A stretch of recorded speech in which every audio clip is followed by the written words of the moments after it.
तो इंडिया से पंगा लेना जो ना इसको बहुत महंगा पड़ेगा। इट्स नॉट इजी बिकॉज अगर हम देखें हम भी इंडिया से पंगा ले रहे हैं तो हम कहाँ पे खड़े हैं। जो बांग्लादेश से जो भी रिवॉल्यूशन जो भी मूवमेंट स्टार्ट होती है वो हमेशा कामयाब होती है। आप जो बांग्लादेश की जो मूवमेंट है, जब पाकिस्तान आज़ादी की मूवमेंट थी वो सबसे पहले कहाँ से स्टार्ट हुई थी? बांग्लादेश से स्टार्ट। हमारा तो हर पाकिस्तानी खुद भाग रहा है इधर से। बांग्लादेश तो कह रहा है पाकिस्तान से हथियार खरीदूंगा जंगी। किसके लिए खरीदेगा? हमारा असला ना लेना खुदा के वास्ते, ये हमारे पास नहीं चलता और तुम कहाँ पे चलाओगे? छोड़ो हमारे के ना हथियार खरीदो, हम हथियार बेच के करेंगे क्या? बांग्लादेश ने उसके ऊपर उसकी एक्सपोर्ट भारत में वेस्ट बंगाल में करने पे पाबंदी लगा। ऐसा तो होता है ना कि नॉर्मली कोई बंदा अपना बिल ना दे तो उसकी बिजली कट जाती है, लेकिन ये देश का मामला है तो ये कंपनियों को पैसा नहीं मिला, लेकिन फिर भी ये बांग्लादेश को लगातार पावर दिए चले जा रहे हैं। और मैं तो इनसे यही बोलूंगा, अडानी से भी, एनटीपीसी से भी, सबसे, कि तुम दनादन इनको पावर दो। तो इन्होंने डीजल जो पाइपलाइन थी, डीजल सप्लाई का जो एक प्रोजेक्ट था वो बंद कर दिया। फिर बांग्लादेश की बिजली जो इंडिया से आती थी वो बंद कर दी गई।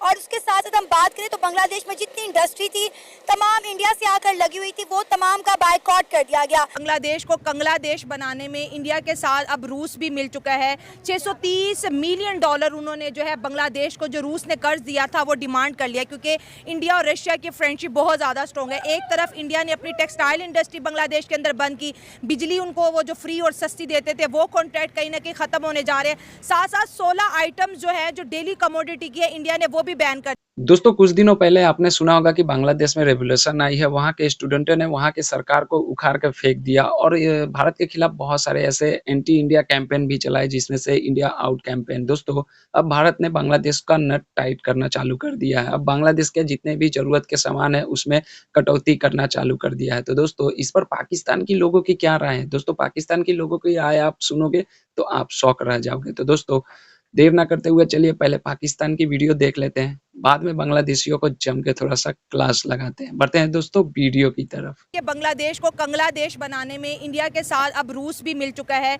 630 मिलियन डॉलर उन्होंने जो है बांग्लादेश को, जो रूस ने कर्ज दिया था, वो डिमांड कर लिया, क्योंकि इंडिया और रशिया की फ्रेंडशिप बहुत ज़्यादा स्ट्रॉन्ग है। एक तरफ इंडिया ने अपनी टेक्सटाइल इंडस्ट्री बांग्लादेश के अंदर बंद की, बिजली उनको वो जो फ्री और सस्ती देते थे वो कॉन्ट्रैक्ट कहीं ना कहीं खत्म होने जा रहे हैं। साथ साथ 16 आइटम्स जो है जो डेली कमोडिटी की है इंडिया ने वो भी बैन कर दी। तो क्या कहेंगे कि बांग्लादेश में हुकूमत तो बदली, लेकिन आवाम जो है वो सख्त मुश्किल का शिकार हो गई है। देखिए, किसी भी मुल्क हो, चाहे हमारा मुल्क है पाकिस्तान है, चाहे इंडिया है, कोई भी मुल्क है ना, जब तक आवाम ठीक नहीं होगी ना तो कुछ भी निज़ाम ठीक नहीं ठीक हो होगा। गया। अगर किसी मुल्क में थोड़ा बहुत मसला आ जाता है, अगर आ भी गया तो ये तरीका तो नहीं था कि आप इतनी तोड़ फोड़ करो, इतने बंदे मार दो, अपने वज़ीर आज़म को निकाल दो, ठीक है। अब उसने पनाह दी है, आज इंडिया के एहसान भूल गए बंगाली। जब हमारे साथ जंग हो रही थी, हमसे अलहदा हुए थे, तो उन्होंने इंडिया भी नहीं उनको संभाला था, ठीक है, उन्होंने उनका हाथ पकड़ा था। वैसे भी उनके साथ बॉर्डर लगता है, इतने अरसे से इंडिया उनको सपोर्ट कर रहा है, अच्छा, ठीक है ना। देखिए, सब कुछ तो उधर से आता है, इंडिया से बॉर्डर लगता है, बंगालियों की हर चीज़ वो आती है। एक बंगालियों के पास क्या है? पटनस और एक मछली, इसके अलावा क्या है उनके पास? और सलाब है, पानी है, और तो कुछ नहीं है, ठीक है। तो जब आपके पास कुछ है भी नहीं है, आपका ऊपर दुनिया में कोई दोस्त भी नहीं है, ठीक है, फिर आप अपने बड़े हमसाये से क्यों बगाड़ के रखते हो? जिस तरह अब हमारा भी कोई नहीं है, हमें सिर्फ नौकर बना के रखा हुआ है पूरी दुनिया ने कि सबसे सस्ती लेबर पाकिस्तान से मिल जाती है, भूखे नंगे लोग हैं, ज़मीनें बेचेंगे, जैसे भी आएंगे ना। इसी तरह हमें भी पाकिस्तान को अपने हमसायों से बना के रखनी चाहिए थी, मगर हमने भी नहीं बनाई। और बंगालियों का भी अब जो हाल हो रहा है, अब उसकी आवाम की वजह से हो रहा है। अभी भी उनका मुंह उनसे ही लगना है। अब इंडिया ने 16 इंपॉर्टेंट चीजों पर बैन लगा दिया है, जिसमें चावल और प्याज भी शामिल है। क्या लगता है, इंडिया के बगैर बांग्लादेश सरवाइव कर सकेगा? नो, मेरे हिसाब से नहीं कर सकता, क्योंकि जितनी भी उनके यूज में चीजें आ रही हैं वो सिर्फ इंडिया की तरफ से आ रही है। क्योंकि अभी जो उनकी स्टूडेंट की वजह से ये पूरा हुकूमत का निज़ाम आगे पीछे हो गया है। इनको स्टूडेंट को चाहिए किसी तरीके से भी सब कुछ दोबारा वापस वैसे कर लें जैसे पहले बैलेंस में चल रहा था, क्योंकि इंडिया से पंगा लेंगे, इनको बाकी आगे कोई सोर्स नहीं है, ये कहाँ जाएंगे? क्योंकि इंडिया के अलावा कोई हेल्प करने वाला भी नहीं है। और ज़मीनी रास्ता भी इंडिया को जो लग रहा है, बांग्लादेश को लग रहा है, वो इंडिया ही गया है। मेरे हिसाब से इनको दोबारा वो कोई ना कोई सोर्स लगा के इनको सुलह कर लेनी चाहिए, क्योंकि अगर ये अपना जहाँ से इनके खाने पीने का निज़ाम, जहाँ इनकी ट्रांसपोर्ट का निज़ाम, डीजल, जितने भी सोर्स हैं ना इंडिया के, अगर वो ये ख़त्म कर देंगे, ये जाएंगे कहाँ? सर, इन्हें सोचना चाहिए था ना इंडिया से पंगा लेने से पहले सोचना चाहिए था कि हम किस मुल्क के साथ पंगा ले रहे हैं। हमारी रोजी रोटी जिस मुल्क की वजह से चलती है। अब आप देखें, आपने बात की कि ज़मीनी रास्ता सिर्फ इंडिया के साथ लगता है और इंडिया के अलावा किसी और मुल्क के साथ ये जो है वो लेन देन भी नहीं कर रहे ना चीज़ों का। अब आप देखें, सारी खाने पीने की चीज़ें इंडिया से आती थी, हेल्थ का निज़ाम इनको इंडिया ने दिया हुआ था, बिजली तक इन्हें इंडिया दे रहा था। आपको पता है 80 करोड़ डॉलर पे इनका जो है बिजली का बिल जमा हुआ पड़ा है।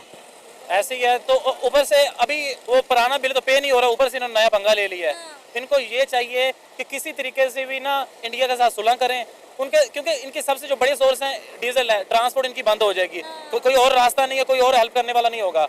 जब अब देखें ना, पाकिस्तान का भी यही मसला है, ज़रा सी कोई मतलब शरारत होती है, ज़रा सा कोई आवाम को दुख पहुंचता है तो उसको उल्टा कर देते हैं हुकूमत को। अगर वो उसको ना हसीना वाजिद के एहसान भी तो बहुत है ना, कहाँ पे उसने पहुँचाया अकेली लड़की ने, बेचारी ने। नहीं, हसीना वाजिद को कहते थे ये तो मोदी की पपेट है इसलिए इसको हटाया है। नहीं, पपड़ नहीं है। देखें, एक कोई कानून है, उनका कोई तरीक़ेकार था। ये हम जो है ना रोना याद रखते हैं, हंसना याद नहीं रखते हम लोग। इतने सालों में देखें, पाकिस्तान से अलग हो के उन्होंने साल उनके मुल्क में सैलाब आते थे, फिर भी इंडिया ने उसको हाथ रखा और वो कहाँ से कहाँ पहुँच गया है। अब ठीक है, और उसकी वज़ीर आज़म ने उसको अपने मुल्क को कहाँ से कहाँ पहुँचा दिया। तो अगर उससे कोई गलती हो भी कि जिस तरह हमारे अयूब खान थे, अयूब खान के दौर में जितने पाकिस्तान ने तरक्की की, हम पाकिस्तानी लोगों को कर्जे देते थे, मलेशिया को, चाइना को, सबको कर्जे देते थे उस टाइम। तो उसको सिर्फ 4 आने चीनी महंगा करने पे हमने कुत्ता कह दिया था और उसने कहा अच्छा बच्चों, फिर अब कुत्तों के हवाले करके जाऊंगा। उसने उसी दिन इस्तीफा दिया है। यकीन करें, आज ये सारी कौम जो हम सजा काट रहे हैं ना, उसके बाद कोई तरक्की नहीं हुई। ये इसी की चीज़ की काट रहे हैं कि सिर्फ 4 आने चीनी महंगी पे हमने उसको कुत्ता खाया। वो गैरतमंद था, उसने शाम को कप तोड़ा अपना, उसने कहा ये कुत्ते ने पी है, अब इसमें कोई चाय नहीं पिएगा। उसने इस्तीफा दे दिया। फिर उसने कहा अच्छा बच्चों, अब तुम्हें मतलब यहिया खान के हवाले करके गया। जुल्फ़िकार अली भट्टो के जो जानी शराबी थे दोनों, उनके हवाले हम करके गए। जब आवाम ही ऐसा करेगी तो फिर ऐसे ही हुक्मरान आएंगे। दोस्तों वीडियो आप लोगों ने देखा। देखो भाई, पाकिस्तानियों की तो राय एकदम से अलग है। पाकिस्तानी भी मानते हैं कि बांग्लादेश की तरक्की के पीछे भारत का हाथ है, और भारत का हाथ है ये तो सारी दुनिया जानती है। बांग्लादेश के जन्म देने और बांग्लादेश को पाल पोस कर बड़ा करने में भी भारत का ही हाथ है। लेकिन होता क्या है, जैसे एक कहावत है दोस्तों कि मेरी बिल्ली मुझे ही म्याऊं, ठीक बांग्लादेश ने उसी तरह से किया है। शेख हसीना की सरकार चल रही थी, भारत के साथ उनके अच्छे दोस्तानापूर्ण सरकार चल रही थी। भारत हर तरफ से मदद कर रहा था, भारत इन्हें क्रेडिट दे रहा था, भारत इन्हें इलेक्ट्रिसिटी दे रहा था, पैसे कब मिलेंगे ये सब इसकी कोई बात ही नहीं हो रही थी। लेकिन इन बांग्लादेशियों को जो तरक्की होती है वो इन लोगों को रास नहीं है। इन लोगों ने अपने सरकार को उखाड़ के फेंक दिया।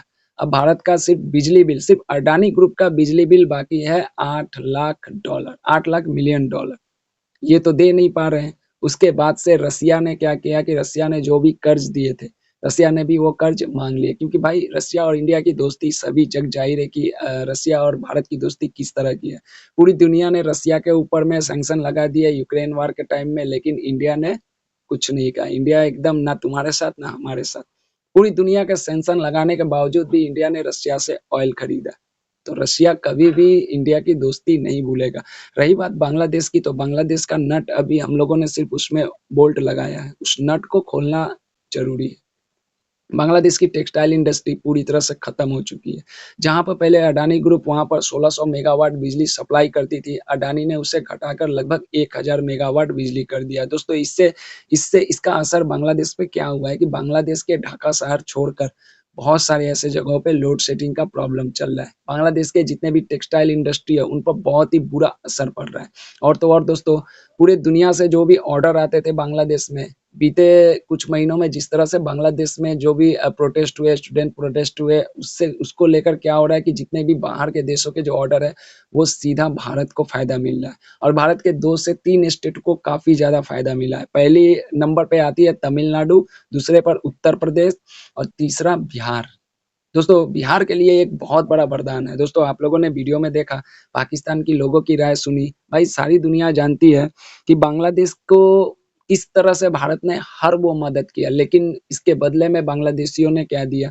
बांग्लादेशियों ने दिया बॉयकॉट इंडियन प्रोडक्ट, यानी कि भारत से जितने भी जो सामान जाते थे बांग्लादेश में उसे बॉयकॉट कर रहा था। तो हमारे तरफ से भी भाई कोई कुछ नहीं। देखो इंडिया की जो सरकार है या इंडिया के जितने भी लोग हैं, उनमें से मैं भी हूँ, हम लोगों के अंदर ना एक अलग टाइप की एक मान के चलो माया रहती है, किसी के प्रति उतना घृणा नहीं रहता है। हम किसी को सामान देते थे तो उसके बदले में पैसे लेते थे, किसी को मुफ्त में हम लोगों ने हेल्प नहीं किया।